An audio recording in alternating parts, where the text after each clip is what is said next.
everybody, my name is Stephanie and I'm a floater CSA with the Tuscarawas County Public Library. Welcome back to Reading Therapy with Stephanie.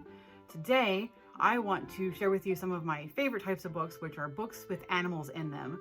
And I have 5 really great ones picked out for you guys, so let's get started. Okay, you guys, I'm starting us off with a classic. That is Black Beauty by Anna Sewell.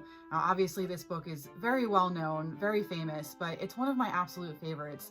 And if you haven't read it yet, this is your sign to do so. It's just so wonderful. And if you haven't heard of Black Beauty for some reason, this is the story of Black Beauty, and he is a young horse, and this chronicles his life, basically.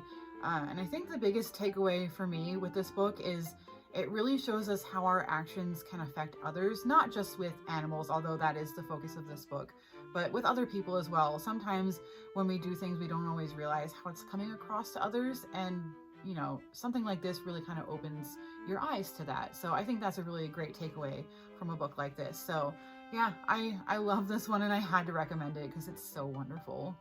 For my next recommendation, I have The Unlikely Story of a Pig in the City by Jodi Kendall.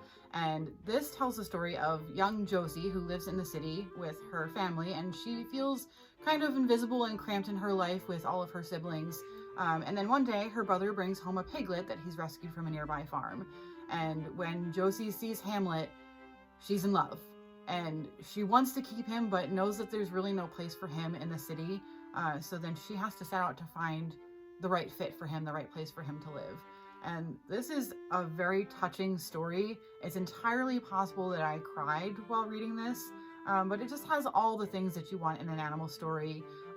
Love, affection, you know, trying to do what's right for, you know, the animal that can't stand up for itself. But it's very heartwarming and adorable, and I loved this. So I hope you love it too. Okay, I've got another classic for you guys, and that is Charlotte's Web by E.B. White. I grew up reading and loving this book, and I couldn't not recommend it in this category. It's just so wonderful. If you haven't heard of Charlotte's Web, it's the story of a girl named Fern, and she rescues a piglet named Wilbur. And when Wilbur gets too big to be living in Fern's house, he moves out and meets a spider named Charlotte.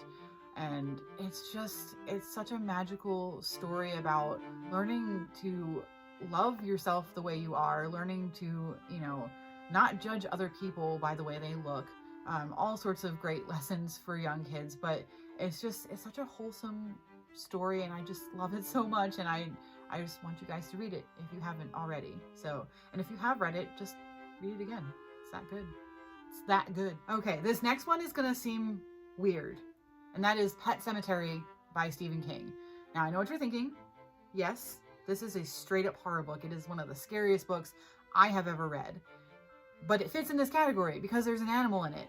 This cat right here. So in this book, a family moves from the city to rural Maine, basically, to kind of get away from the city life. But then tragedy strikes, specifically the family cat.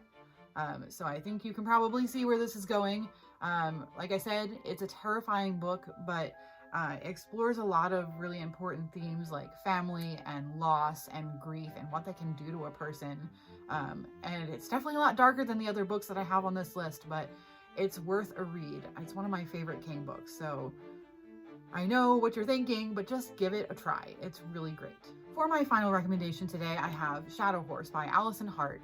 And I feel like this cover doesn't do a great job of kind of portraying the story that's inside. This is about a girl named Jasmine, and she's a foster child, and her foster mother owns a farm where she rescues and rehabilitates animals. So one day they go to a sale to see if they can rescue some horses, and Jasmine claps eyes on a gelding he's in bad shape, but she wants him. So she takes him home and starts to work with him, and then discovers something startling about his true identity. So there's a little bit of a mystery here, and I've never come across a horse book quite like this one, and I grew up loving this book. So if you're into horses at all, I really love this one. This is really a really great book. I know that this looks like your typical horse story, but it's not. It's better. Okay, you guys, that is going to do it for our video today. I hope you saw an animal book that you would like to try. If you have any ideas for future videos, just let me know and I'll do my best to recommend something that you will love. As always, may your books be many and your interruptions few.